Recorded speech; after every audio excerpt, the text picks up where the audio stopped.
Live, a special session of the House of Representatives took place today. But we're still waiting on a date for the 2025 general elections. Meanwhile, the opposition leader has removed Tracy Panton and Patrick Faber from House committees, though he was a no-show at today's sessions. BEL is urging the Public Utilities Commission to declare an energy emergency. And in tonight's episode of Culture Tuesday, we're diving into how the Garifuna culture is being preserved, one generation at a time. These stories and more are coming up in just 1 minute.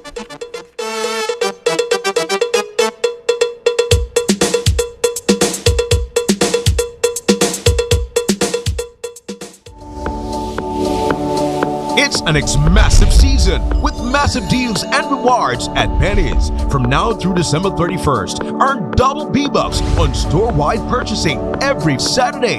That's right, 2 times the B-Bucks, which means 2 times the cash back when shopping at Penny's. Plus, get even more rewards with B-Bucks Builders on home goods, tiles, appliances, paints, and lights. And don't forget, there's also massive deals and discounts on tiles and the best brands in paints like Benjamin Moore and BH. Rewards, deals, B-Bucks. You can get it all this massive season only at Penny's. Quality and savings. They'll name you 100 reasons to step back. But when you achieve your goal, they will follow you. Gorilla, make some noise.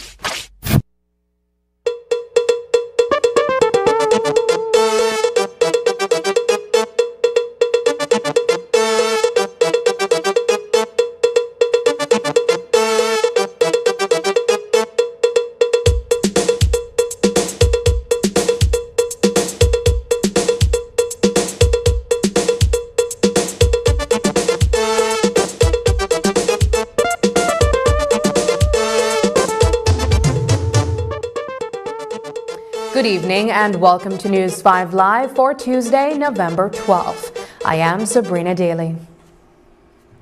Today seemed like the perfect moment for Prime Minister John Briceño to call for a general election, and many thought he would. So when the House meeting kicked off with a speech from PM Briceño that felt more like a State of the Nation address or a campaign pitch, everyone expected him to announce an election date. But that didn't happen. We'll explain why later in this newscast. First, let's talk about Belize still being without an Auditor General, even though the government keeps running. On Monday, the Senate blocked a motion to appoint Deputy Auditor General Maria Rodriguez as the acting Auditor General. She would have filled the role for 4 months, while a permanent Auditor General was found. However, neither the opposition nor the social partners backed the motion. They argued it didn't make sense to appoint a temporary Auditor General for such a short period. So they voted it down. At today's House of Representatives meeting, Prime Minister Briceño was asked about the Senate's decision. He suggested we should ask the geniuses that voted against it. I think that's a question you need to ask those senators that voted against it. I think I can't understand their logic. It's a flawed logic. The point is that we don't have an Auditor General. We wanted to appoint one, a temporary one, whilst we advertise and have people to come in and apply for that post. Looking at either in-house or outside of the service. And we do recognize that so that it is a very specialized skill and that we may need to have to pay them more than what the service pays. I think that you need to ask the geniuses of those that voted against that, because then we're without an Auditor General and the work of the government continues. Senator Perry pointed out that that was the same reason that Ms. Bradley's contract was extended, and during that time period you guys were still unable to find a replacement. And? Well, what's the guarantee that after the 4 months one would have been found? There's only one way to find out. So now what happens? You try to put a rush on it? Absolutely not. We're going to go through the 4-month period, and when we find an Auditor General that's adequate, then we will proceed. A couple of weeks ago, the House of Representatives passed on a $1.6 million supplementary allocation, and the Senate couldn't do much to change it. Among the line items was $300,000 earmarked for the Elections and Boundaries Department, sparking rumors that it was for early election preparations. However, the Prime Minister didn't call for an election today and dismissed the speculation, saying people are getting worked up over nothing. People get excited over nothing. Basically, the 300,000. Remember, we had a by-election in July, and we did not present a supplementary budget to be able to pay for it. So we had to use other resources. So we're paying back the monies from what we did. I think we advanced monies to elections and boundaries, and now we're replacing the monies that was used for the elections and for the monies that were used for the by-election. And I know the UDP wants us to get them out of their misery by calling an election so that then they could try to decide who is going to be the next leader. But we are going to call elections when we believe it's the right time. I said it's going to be in 2025. There's still a lot of work, as I pointed out in my presentation, thanking the BJP for that awesome mandate that they gave us, and it's something that we take very seriously. We've done a lot, but there's a lot more work to do. And when we're saying that we have reduced poverty by half, that does not mean that everybody rich. We still have a long way to go, and that's the case that we're trying to do. Any rational person might think the Briceño administration would seize the chance to call a general election while the UDP is dealing with its internal conflicts. However, PM Briceño confidently states that it doesn't matter when the election is held. The UDP won't win. Both sides recognize that they're not going to win, but they believe that once we have the election, things settle, then they can settle their own internal affairs. So they're looking at elections for that. And yes, if I was another kind of politician, I'd probably would have called elections 6 months ago. You know, but it's not about that.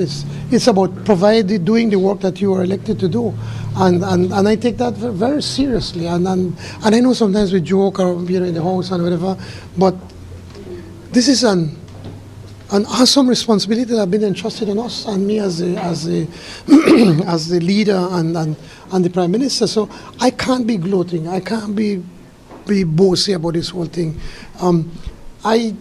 I'm looking and saying, okay, when do you think would be best to be able to hold the elections? And yes, like a politician, I also have to think when is best so that we can have an advantage on winning.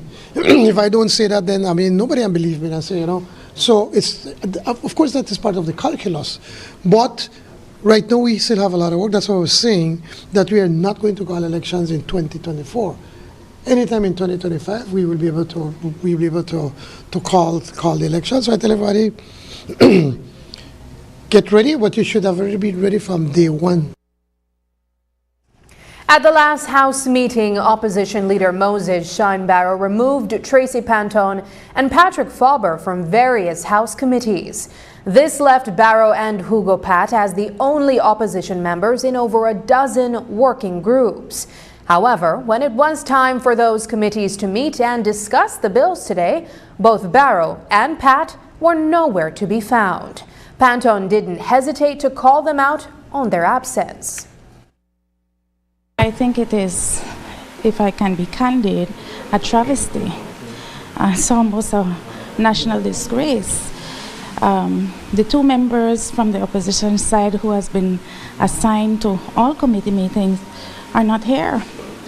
And when you silence the voices of the people, you silence and you impact negatively the democracy of the country. You silence the people and you compromise the democracy of the country. So did you make any attempts to enter any of the meetings, or Mr. Fauber? No, we certainly did not. We have not been. It is the the prerogative of the leader of the opposition to determine who will sit in House committee meetings, and certainly he did not extend that invitation to us.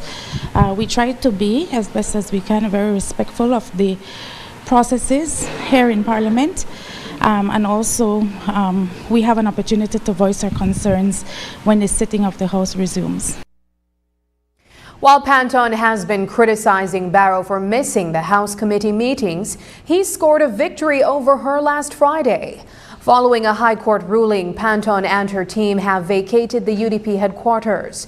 We asked her how confident she is that the court will eventually rule in her favor. Here's what she had to say. I'm very confident. I had a very long meeting yesterday with the attorneys representing us in this matter. The interim injunction is temporary, and it deals with a singular matter, which is the occupation and use of the headquarters. You know, I have gone on record to say, and I continue to maintain, that the institution of the party is not a building. It is the people who have been part of this party for a long period of time and have worked tirelessly for the United Democratic Party. So what's your interpretation of return to status quo? What the judge said, and I certainly you would have or you should get a copy of the perfected order. It's now public, that it is limited to the use and occupation of the headquarters. With rumors of a general election on the horizon, the big question is whether the UDP can mount a strong challenge against its rivals. And under whose banner will Tracy Panton run? We asked her, and here's what she had to say. I am running for the United Democratic Party as a representative in Albert. How do you ensure that your name reaches on the UDP slate, knowing that Shan will appoint another Senate bearer? Well, let's see what he does. I have every confidence in the strength of our case. I have every confidence in the will of the people, and I will be running in Albert, and I plan to run as a member of the United Democratic Party. And with your desire, aspirations, what have you been doing to prepare for that time when it comes? What I have been doing for the last 10 years, what I've been doing for the last 9 years, serving the people in the Albert constituency. As for the rest of the country and those Senate bearers that support you, I understand you're on a national tour right now. Is that also in preparation for the general election? It's certainly to ensure that our constituencies start readying themselves for whenever the next general elections is called. It will be sometime in 2025, we know. Some people predict it's going to be early. Whenever it is called, we will be ready. Do you share the view that the United Democratic Party will not win the next general election? I absolutely don't share that view. Coming up, Speaker of the House Valerie Woods announces breast cancer diagnosis.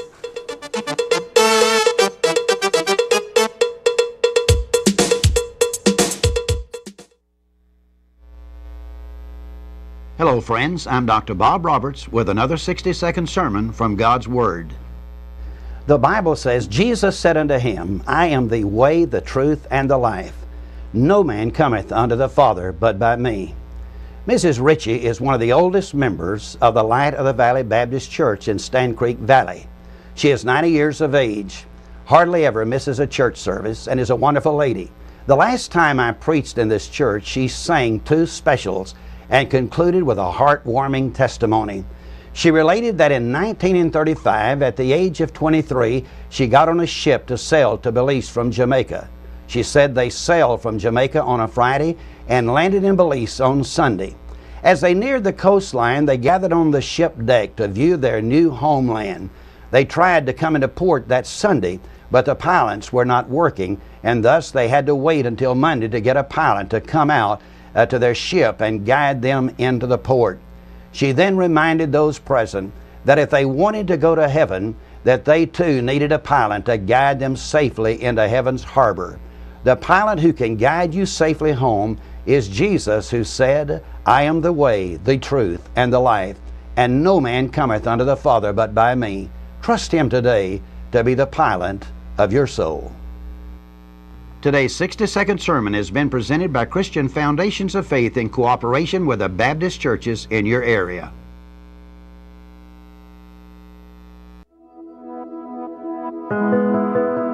For 15 years, Oceana Belize has proudly stood alongside the people of Belize, protecting our marine habitats, safeguarding livelihoods, and ensuring that the beauty of our Caribbean Sea endures for future generations. Together, we've achieved incredible victories, safeguarding habitat from the inherently dangerous and destructive offshore oil development to increasing the use of selective fishing gear to reduce overfishing, advocating for a sustainable future for all Belizeans. We want to always be able to fish. Oceana listened to us and made sure our voices were heard by the decision makers. Being a wave maker has shown me the power we have when we come together for something bigger than ourselves. I am proud to be part of a team of dedicated Belizeans who wholeheartedly believe in the people of Belize and the right to a healthy, thriving ocean. But our work is far from done. So many challenges confront the Caribbean Sea, from the existential threat of climate change to insidious illegal fishing. Together, we will continue fighting to protect the people, Alawi, who depend on the beauty and bounty of our waters. With your support, we look forward to the next 15 years, committed to empowering communities, safeguarding marine ecosystems, and creating a future where both people and special places thrive. We're proud to stand with you for our Belize, land of the free by the Caribbean Sea.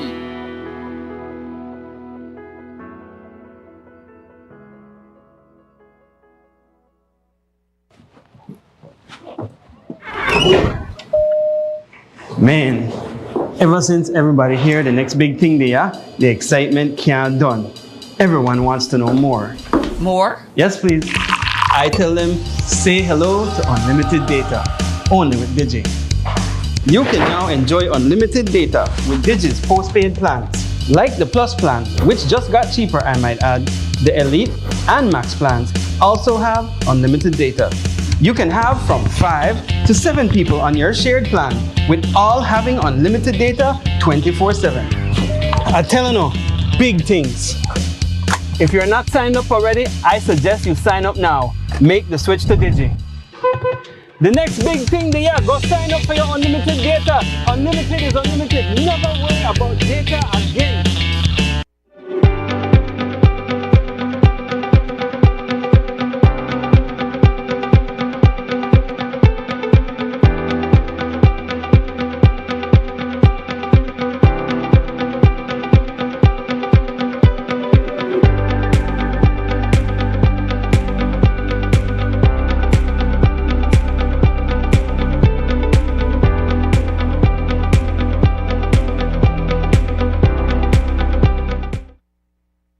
Monday, November 11 marked the 4th anniversary of the Briceño administration's election victory.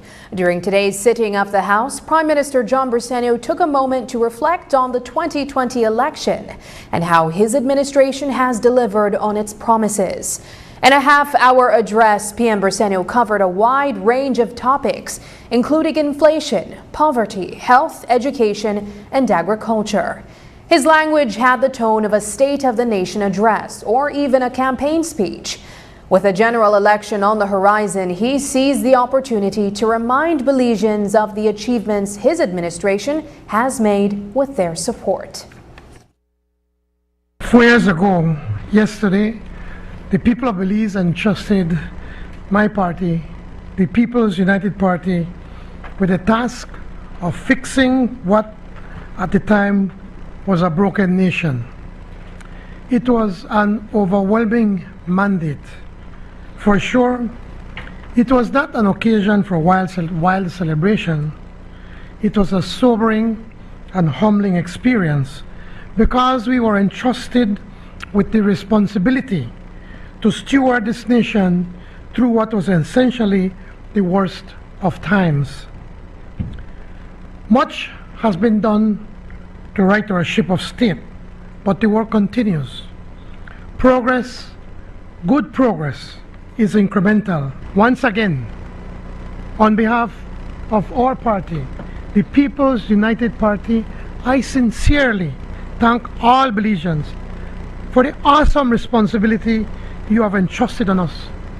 And I promise we will never take you for granted, and we will never betray your confidence.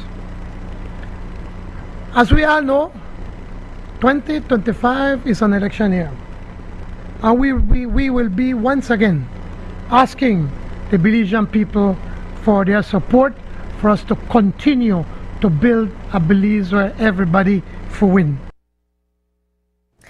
Today's Speaker of the House, Valerie Woods, shared some shocking news. She has been diagnosed with breast cancer. She broke the news to her parliamentary colleagues just before the day's session ended. To make matters even more heartbreaking, she made the announcement on her birthday. Despite this, she assured everyone that she plans to continue her role as Speaker, a position she held since 2020, although her treatment might affect her attendance. Here's what she had to say. Members, before I put the question to adjourn, I feel obliged to inform members that my presiding over the meetings of this House for the remainder of the parliamentary session may be affected in the coming weeks due to my recent diagnosis of breast cancer. Now, while I fully intend to discharge my duties, I hope you can understand that I may have to be absent as I undergo treatment.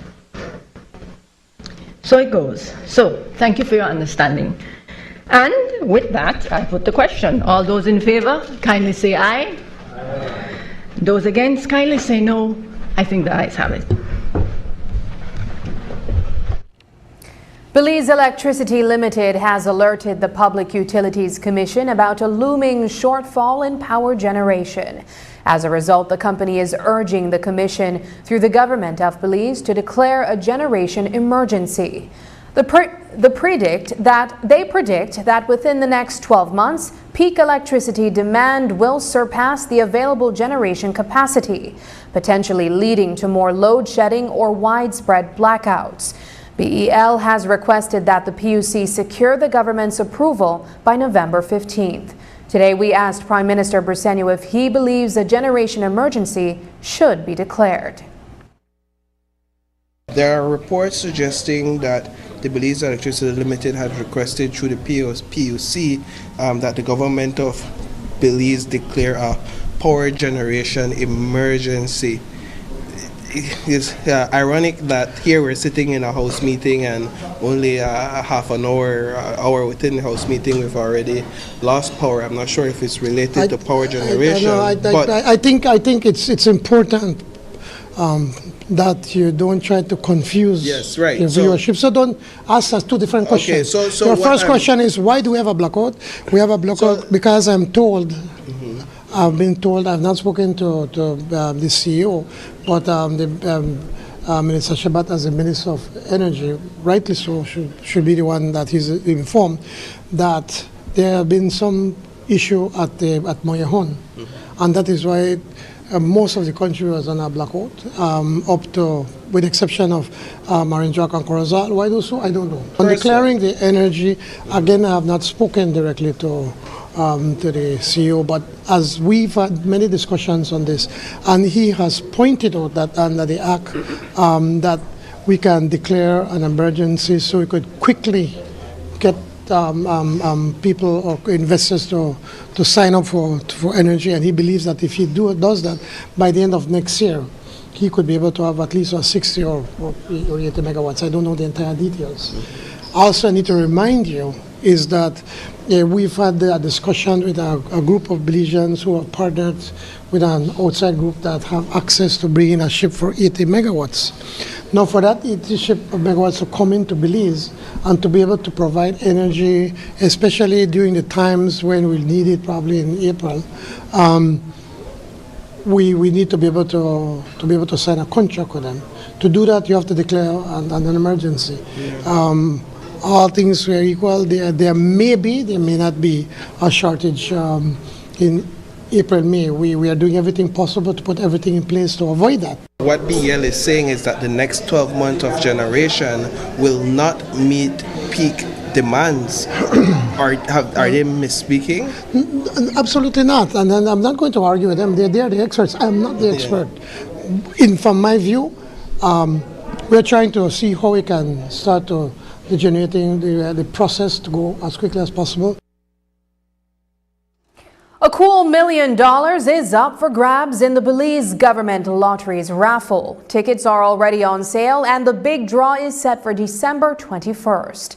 They're promoting it as a celebration of the lottery's one-year anniversary. But remember, the House always has an edge. Despite that advantage, the cabinet announced in a late afternoon briefing that the profits will be directed to the National Health Insurance, NHI, and other social programs and charities across Belize. In this case, what we've done is that Bolido is a game of statistics, a game of chance. So looking at the statistics, the people at the Bolido/lottery believe that we can create enough hype to be able to sell more than $1 million and to make money out of it. Imagine paying, I think it's $10? $5. Imagine you paying $5, you could potentially win $1 million or $500,000 or 100,000, depends on how many people win that. For $5, people are going to go for it. I mean, I must confess, in the United States, sometimes I buy the mega bingo, or Powerball, whatever you call it. I pay me $2, and you know what? I come pretty okay. I never check back if I win. Maybe I don't win, and I don't know. But here in Belize, so Belize has know about it. So I'm sure that a lot of people probably don't buy your number. The United States is one of Belize's closest diplomatic allies. Prime Minister John Briceño has already congratulated President-elect Donald Trump. As for Trump's mass deportation policy, PM Briceño remains optimistic, saying there's plenty of work in Belize for everyone. We do that through the Ministry of Foreign Affairs. The very day that he won, well, it was announced in the night. The following morning, we did send out a letter, a note of congratulation to President Trump, or President-elect Trump. As you know, that the United States is our biggest partner and most important partner. We have always worked very closely with them. I don't foresee any major changes for us because, well, short of the MCC compact that has just been signed, we believe that we are going to continue to strengthen the relationship between both countries. What's your thoughts on his mass deportation policies? Trouble for Belizeans? Absolutely not. We need workers. So if they bring back Belizeans to Belize, we need workers. But again, the American people, in their wisdom, decided to vote for a man that says that he's going to do mass deportations. We may not agree with the voters, but we have to respect the wishes of the voters. The Mediterranean Shipping Company is still keen on State Bank. Prime Minister Briceño has confirmed that talks are still in progress for the sale and purchase of the developing cruise port, even with the ongoing court battle. PM Briceño has made it clear that he's not directly involved in the negotiations, emphasizing that his main concern is what's best for the country. That's not a negotiation for me that I'm dealing. As far as I know, the negotiations continue between MSC and the bank. But that's not something that I'm sitting around the table in the negotiations. I'm encouraging both parties, or any other party that would want to partner with the bank or buy over the project to do so. It's in our interest.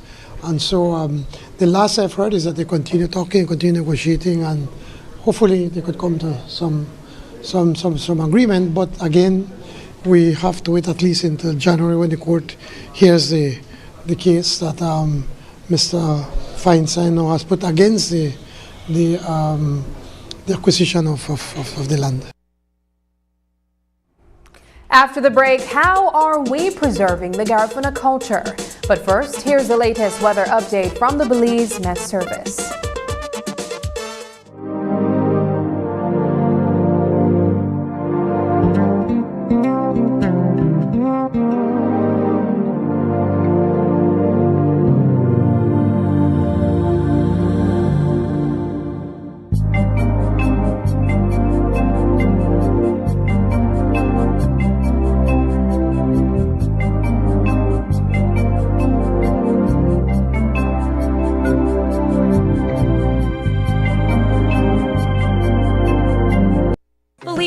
Get ready. In Your Kitchen, Belize Edition is bringing you simple, healthy, delicious meals made just for you.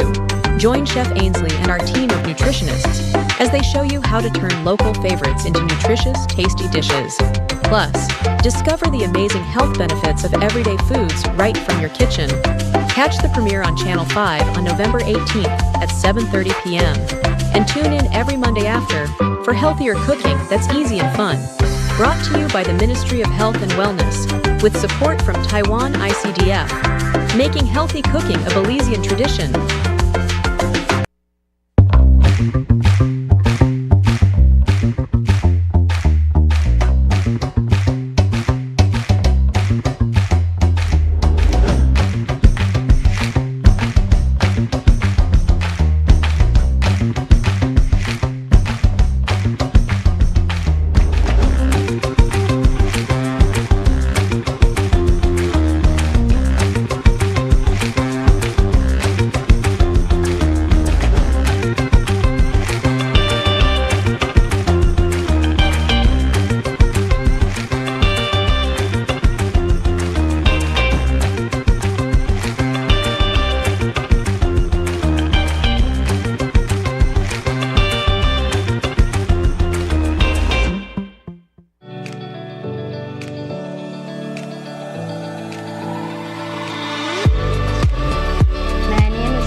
Government school.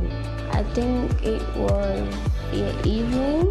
My mom got out of her room and she shouted that I had won the essay competition. I felt excited that my school got a prize because my school needs it. I remember one morning waking up to the news that my cousin was in an accident. It was an uncertain and fearful situation until we learned that she was going to be okay. Unfortunately, not every family member is as lucky as we were. Many families lose loved ones to traffic accidents, and I cannot help but wonder how many accidents can be avoided if only people would keep their eyes on the road and mind on the drive. We are all humans, so what the driver misses, another passenger in the vehicle may catch just in time to save lives. With Cleanne winning this competition, not only shows that Cleanne is a brilliant student, it also shows that the quality of education provided here at Hattieville Government School is exceptional. A big thank you to BEL. The donation will be used to refurbish the computer lab. I believe it will enhance their learning capabilities and it will also better equip them for this technological world that we're now living in. Thank you to BEL. Keep up the good work and encouraging students to read more, write more, and participate in competition. And also to note that BEL does not only provide electricity, but that they also engage the communities in a lot of positive ways.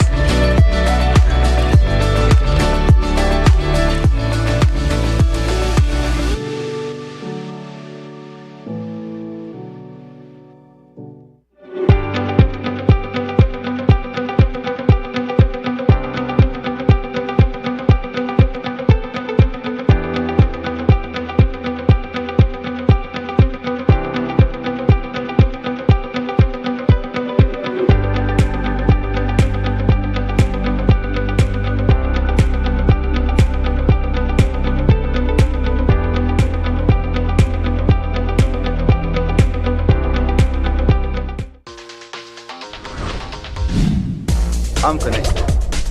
Yo. I'm connected. we're connected. Create the perfect broadband bundle that fits your style with Smart Connect. With the Junior Bundle, get 50% off your national calls and up to 6 gigabytes of data at no extra cost. Get postpaid added on for an additional cost of only $25 with the Prime Bundle. Stay connected with unlimited smart-to-smart calls plus 6,300 megabytes of data and free international minutes. For the family, get the Binge Watchers bundle with Netflix add-on for only $28.13 more.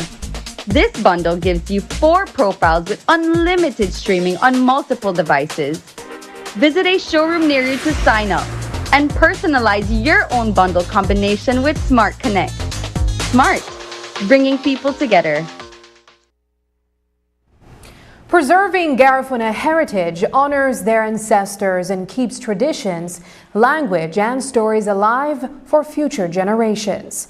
This cultural continuity helps to maintain a strong sense of identity and community. Garifuna culture is a unique blend of African, Arawak, and Carib influences, which enriches the cultural tapestry of Belize and the world. By maintaining their heritage, they contribute to the diversity and richness of global culture. It also fosters pride and resilience within the Garifuna community, empowering them to celebrate their history and achievements. Sharing indigenous traditions, music, dance, and language with others promotes cultural understanding and respect. It helps bridge gaps between different communities and fosters a more inclusive and harmonious society. In tonight's edition of Culture Tuesday, News 5's Isani Cayetano looks at the preservation of the Garifuna culture.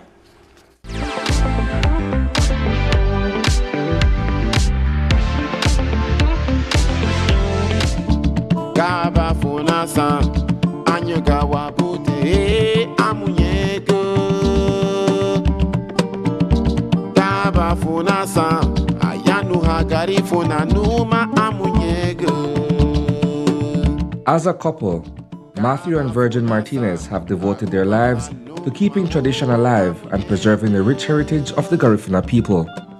Together, they are the embodiment of Garifuna Duo, a cultural experience that celebrates the language, music, dance, cuisine, attire, spirituality, and lifestyle of the Garifuna people.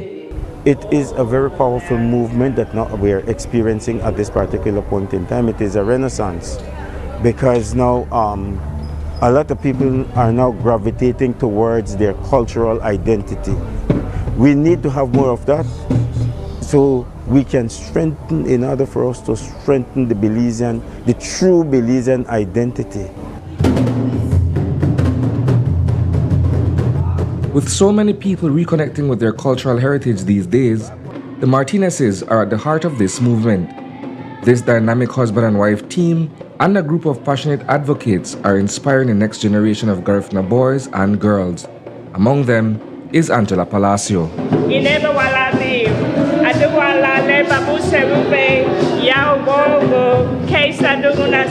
My parents were very proud Garinago, and they spoke Garifuna to us.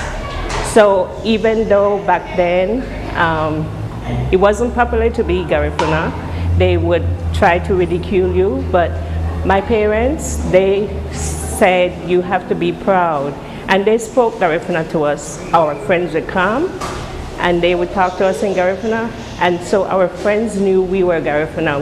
We didn't have to hide that. Mua, Webeneri Lwe. Back then, being Garifuna and celebrating the culture wasn't widely accepted. It took a long time for Garifuna pride to truly flourish here in Belize City. When we first moved to Belize City in the 80s, there was still that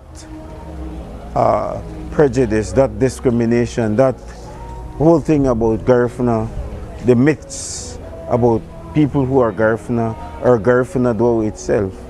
Some people are still ashamed of who they are.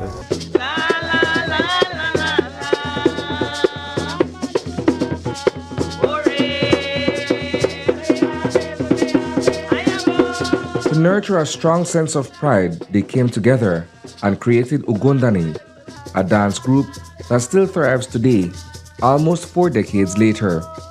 Naomi Guzman is the founder of that collective.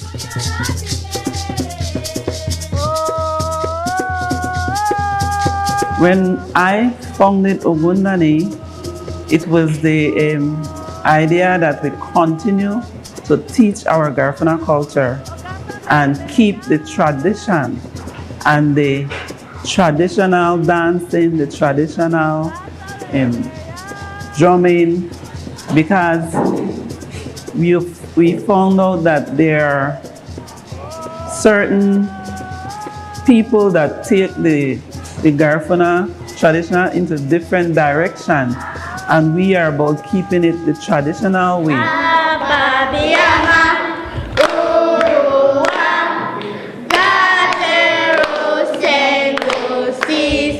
Back in 2001, UNESCO honored Belize's Garifuna language, dance, and music by declaring them a masterpiece of the oral and intangible heritage of humanity. This recognition celebrates the rich cultural tapestry and vibrant traditions of the Garifuna people.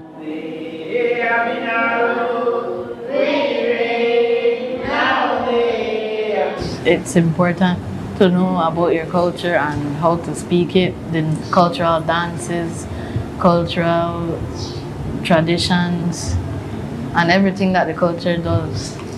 To keep this cultural masterpiece alive, Ogundani is passing down each element to a group of children affectionately called Lirahi Ogundani, or Children of Joy. I like the dancing and the drumming. You like the Wanaraga? Because that's a Jankuna, right? Yes. What about the Wanaraga do you like? How it's like a fast pace moving. You like the drums too? Yes. What about the drums that you like? I like the sounding of it.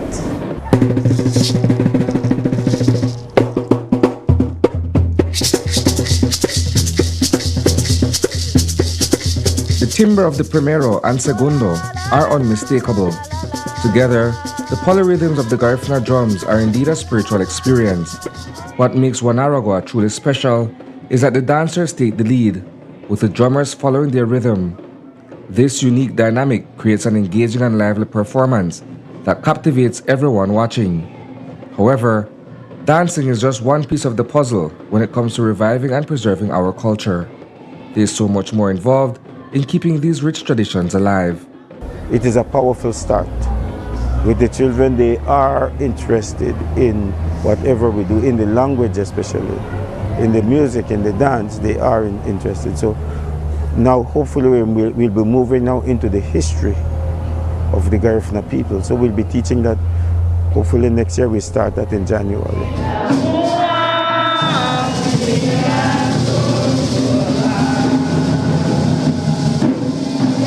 Reporting for News 5, I am Isana Cayetano.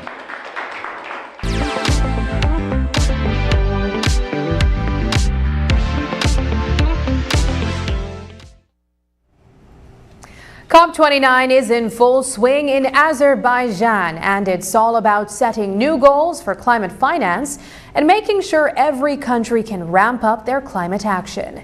Belize has been sending its top technical experts and government officials to these conferences for years, and this year is no exception.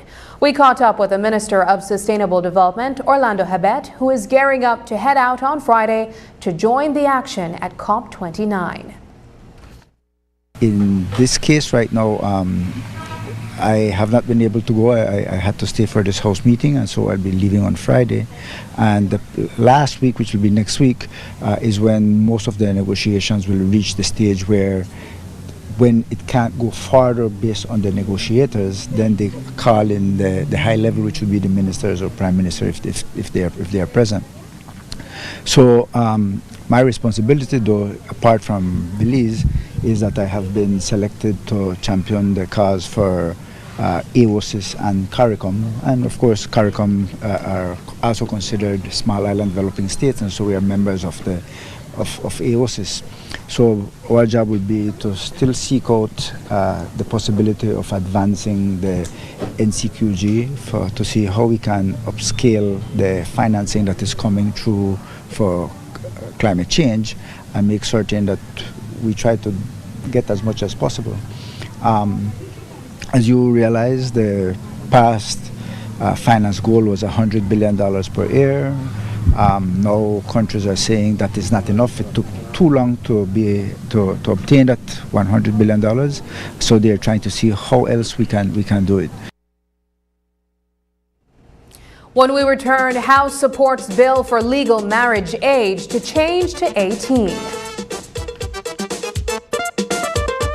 Smart for your Samsung devices in Belize and enjoy benefits you won't get anywhere else. When you shop locally for your Samsung, all your devices will be covered by a 1-year local warranty.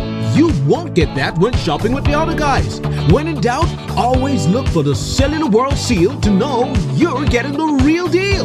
Shop with confidence and enjoy your Galaxy knowing that it can be repaired locally at our Samsung Service Center by certified Samsung technicians using original parts and machinery.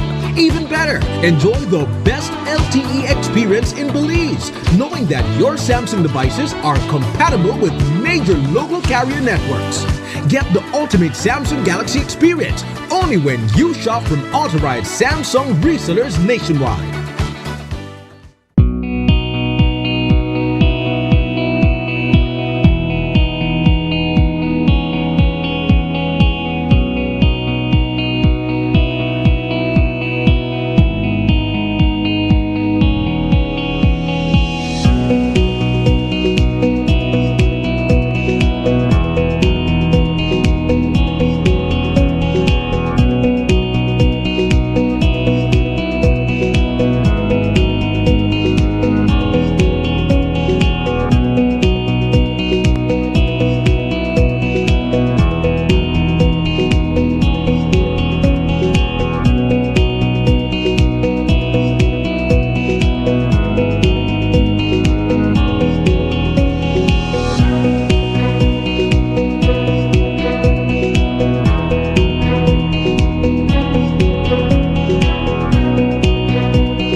You've been waiting for.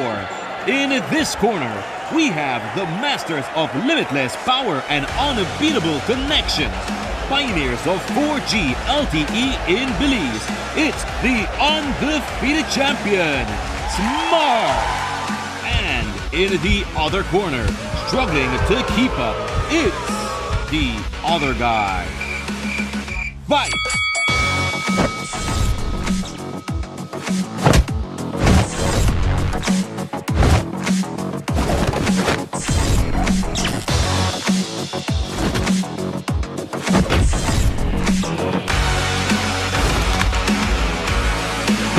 Of getting blow after blow from a plan with the other guys? It's time to tap out and join the winning postpaid plan provider. Smart's postpaid plans are a total knockout to the competition, and they have once again powered up their postpaid plans. Sign up for one of Smart's boosted postpaid power plans today and experience the victory of superior service. Smart, bringing people together.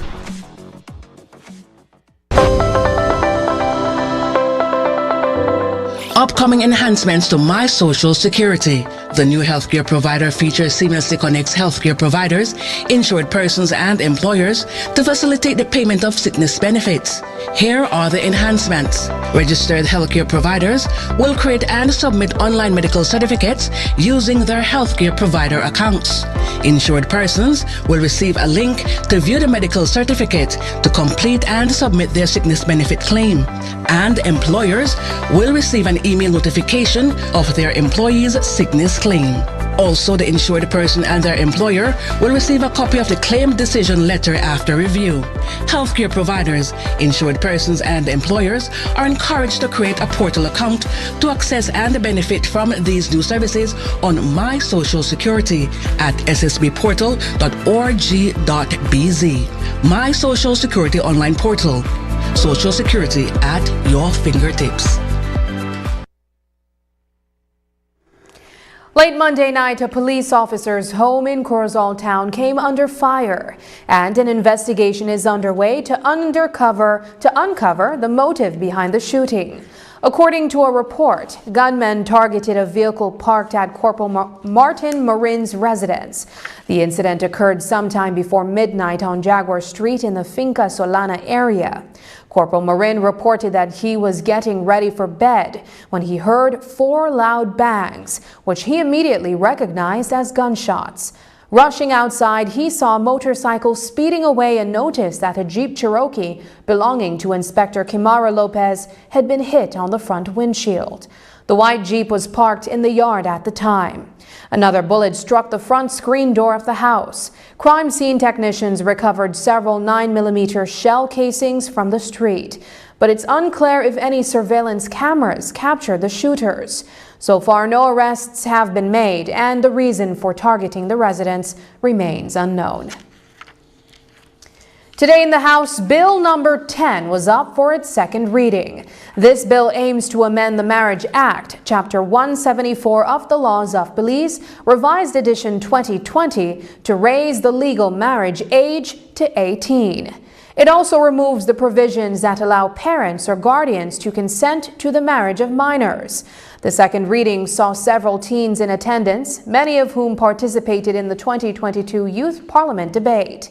While the bill sets the legal age for marriage at 18, it eliminates the ability for anyone to allow, perform, or consent to the marriage of individuals under 18, whether for traditional reasons or otherwise. The bill receives support from representatives on both sides of the aisle. News 5's Marian Ali reports. Madam Speaker, last year it was unprecedented, but something happened very good in this country when our young people were able to meet in the Youth Parliament in November, so it's about a year ago, and to propose and to pass their own marriage amendment bill. I would like to mention that the opposition side were even proposing that the age of marriage be raised to 21. About a year ago, the teens in the Youth Parliamentarian passed a bill to set the legal marriage age in Belize at 18. Minister Dolores Balramos Garcia explained that this proposed law gained overwhelming support from various sectors, including the churches. She highlighted that while child marriage and unions impact both boys and girls, the consequences are often more severe for girls. The major burden, Madam Speaker, is on girls because it prematurely exposes them to health risks of early childbirth or unwanted pregnancies and related complications, and it increases their risk of contracting sexually transmitted infections, including human immunodeficiency virus, HIV. It also increases a child's vulnerability to domestic violence and as well, Madam Speaker, perpetuating the cycle of poverty. In making her presentation, Balramos Garcia explained why increasing the legal age of marriage is the right thing for Belize. Moving to the adulthood age for marriage is a good thing to do because marriage is a contract. I have said it before, no disrespect to any church leader whatsoever, but I have said that you're married not because you went to church, but because you signed a binding contract, which I believe only adults should be able to do. And so, I put it to this House this afternoon that ending child marriages and early unions will have a positive multiplier effect on promoting all our strategies for gender equity and equality in Belize. I believe that the strong consensus in favor of raising the legal marriage age to 18 years is a good thing, and I therefore make my contribution and invite others to do the same. News 5 caught up with two of the youth parliamentarians who attended today's House sitting to witness the passage of the bill. Victoria Usher made Centro Escolar Mexico Junior College proud with her impressive representation at the Youth Parliament. Carlos Na also shone brightly, bringing honor to Corozal Junior College with his participation. For me, this issue is really impactful to see the brilliant minds that we had last year, and it's very inspiring because we are the future generation of Belize, and when we heard about this bill, we never knew nothing about it. And when we were doing the research, they barely had limited information, but thanks to this movement that we did, recently I did an essay about it, and I really was inspired by looking at the new research that they had this year. And I'm really inspired because the little impact that we did is already changing a movement. Coming into a marriage at an early age can cause different situations, possibly girls dropping out of school, even the males dropping out of schools. Many people think that it only affects the females. No, it also affects the males. Following the minister's presentation, she told the media that today's passing of the bill was simply building on the foundation that the youths had already laid for themselves. We have only carried forward what they presented to us a year ago in November, and it was a robust discussion and debate in Parliament, for the Youth Parliament. Well, like I said, they call it Children's Parliament, but I prefer to say youth, you know. This is all about them. And big kudos to every single one of the youth parliamentarians today. Reporting for News 5, I'm Marian Ali. On Monday, the village of Corazon Creek in Toledo celebrated the launch of its brand new off-grid solar system with an official ceremony. This cutting-edge setup features advanced solar photovoltaic panels, a control room equipped with inverters that is, a generator and a battery bank system. This project stems from an agreement made last September between the Ministry of Energy and Corazon Creek Village. Funded by the German-based CDW Foundation, this initiative saw the installation of the generation unit and the wiring of homes. News 5's Marian Ali reports on this exciting new step towards solar electrification.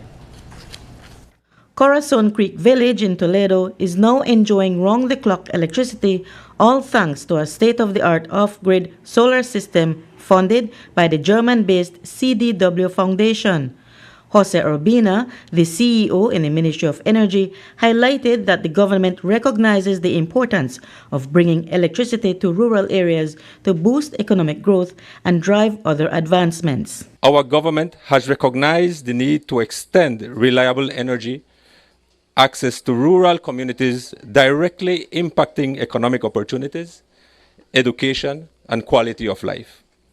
As a team, we have been able to overcome challenges traditionally associated with rural electrification, such as geographic isolation, high infrastructure cost, and low population density. I must say, from earlier discussion with the chairman, 65 homes, approximately 365, a population of approximately 365 persons has been impacted. But it's important to also mention, as our Honorable Minister mentioned, that Corazon Creek is the hub. Approximately, if I recall the number correctly, 15 other communities come to Corazon for education purposes. The CDW Foundation's work in Belize began in 2016 when it supported the first solar off-grid system in La Gracia village in Cayo. The organization's managing director, Sarah Link, explained that the work has only expanded. By the end of 2023, an additional 30 households had applied to be connected to the solar system, prompting an expansion of that system earlier this year to support the growing energy demand. It is therefore with great anticipation that we are here today to witness the inauguration of the second solar system. I very much look forward to seeing the impact of a reliable access to electricity on the daily life in the village and the opportunities it will bring to Coruscant Creek and the surrounding communities.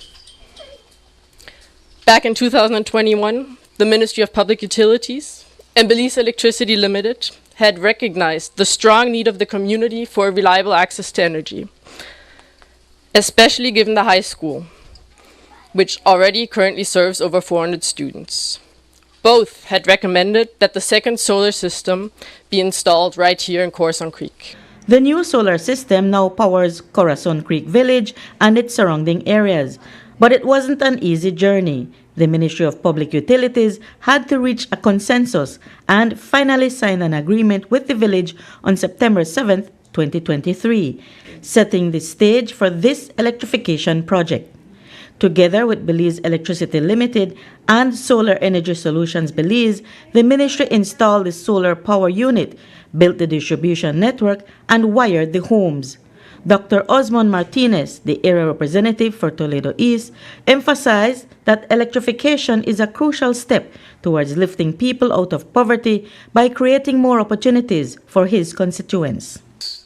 The kids who are attending primary school and high school will no longer be deprived from having access to energy whenever they want to do their homework or study at night. What electricity brings is a package.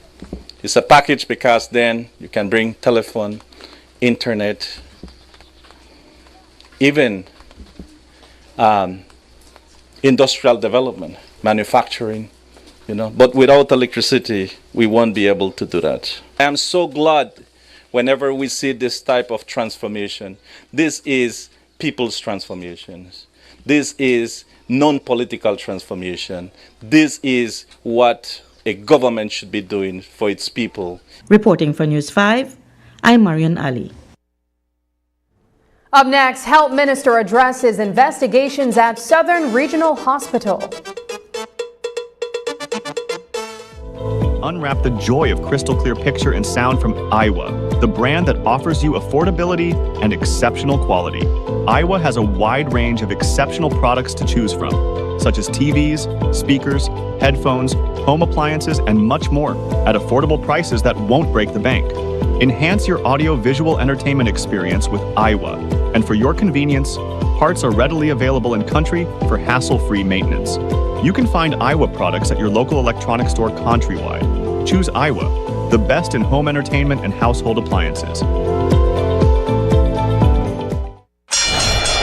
Ladies and gentlemen, this is what you've been waiting for. In this corner, we have the masters of limitless power and unbeatable connections. Pioneers of 4G LTE in Belize. It's the undefeated champion, Smart. And in the other corner, struggling to keep up, it's the other guy. Fight!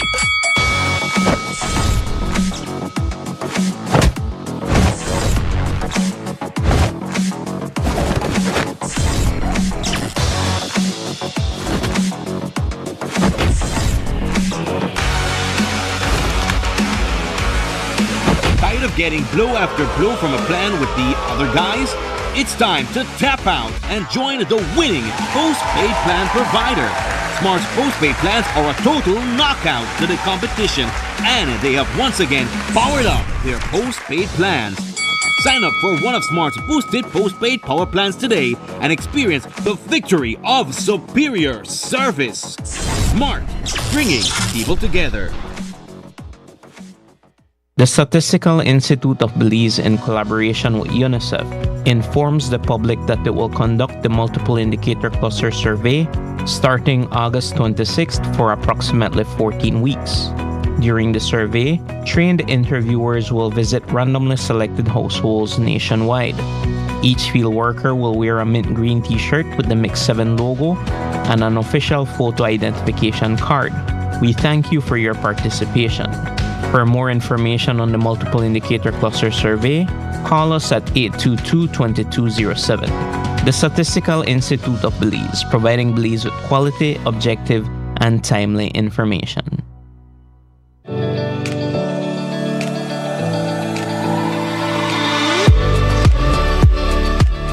Hi everyone. everyone, my name is Reja Yvonne Senegal and I am 11 years old. Distractions such as drinking, answering a phone or text messages, talking to passengers, or paying attention to someone else. When a driver gets distracted and fails to notice a pedestrian crossing the street, this can cause an accident. Speed limits in Belize are reasonable, so drivers should follow them. Be patient and pay attention to avoid accidents. We are elated and we want to commend BL for this initiative. Our students always want to do more, and we want to thank Croatia for what she's done for the school. We also want to thank BEL because the funds that Croatia won allowed us to have new classroom windows for a lower division building. And as for BEL, again, we commend you, we thank you, we are grateful.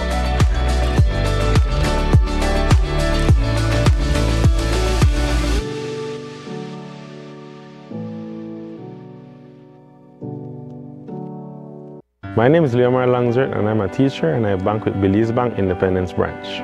What I enjoy is to see if the features that the app offers. I have a sense of not having to worry or be concerned about somebody finding my password and username to sign in the application because of the use of the one-time password. And another feature that I love, that I use the most, is how the app synchronizes with my fingerprint on my device. I enjoy the rapid and easy, seamless process to apply for loans through the Belize Bank, and I don't have to be having too much back and forth to visit or take time to visit the bank.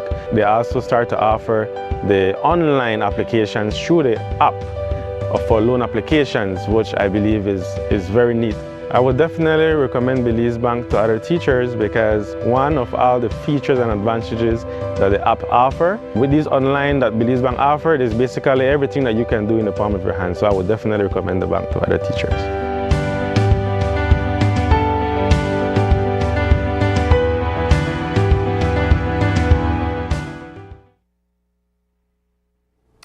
Last week, the Carl Huschner Memorial Hospital Authority Workers Union, KHMH-AWU, sat down with the Prime Minister to discuss a proposed amendment to the KHMH Act. This change would have replaced the union's representative on the hospital's Board of Governors with someone from the National Trade Union Congress of Belize, NTUCB.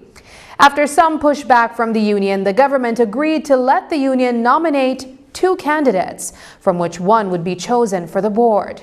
However, in an interview on Monday, Health Minister Kevin Bernard mentioned that he hadn't been updated on the final decision and still supported the idea of appointing the NTUCB representatives. Here's what he had to say.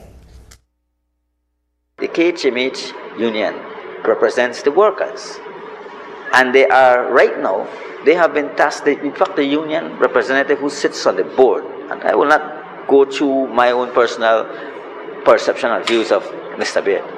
That's outside of this.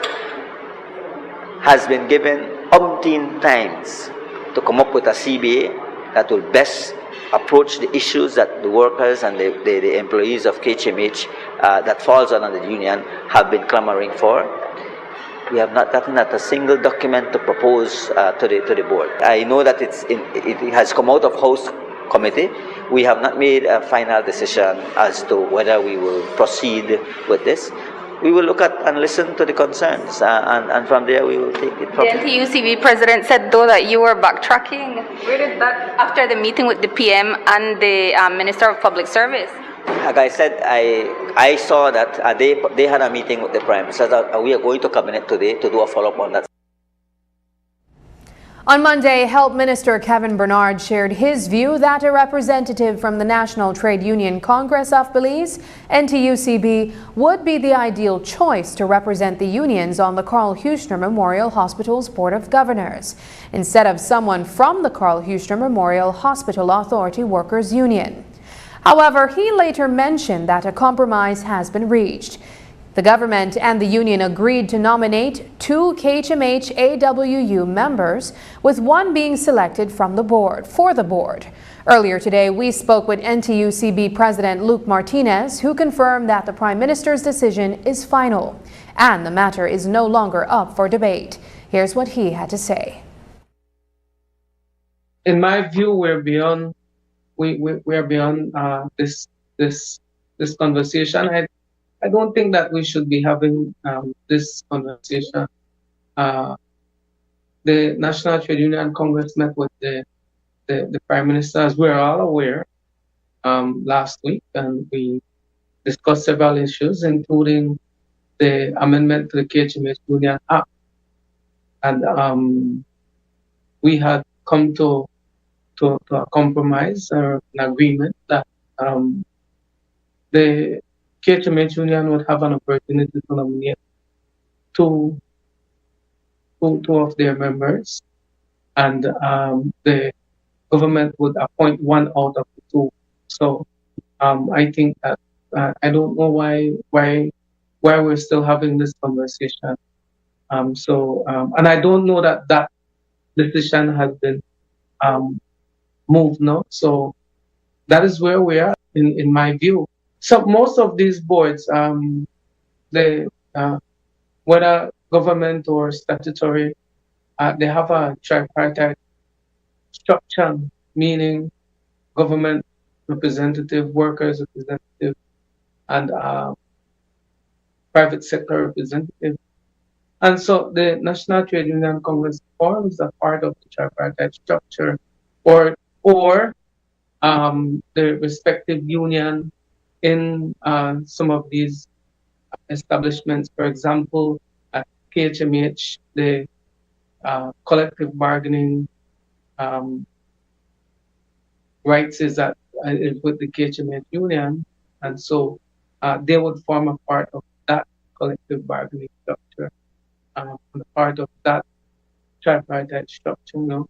And so all they're saying is that they wanted to keep it that way.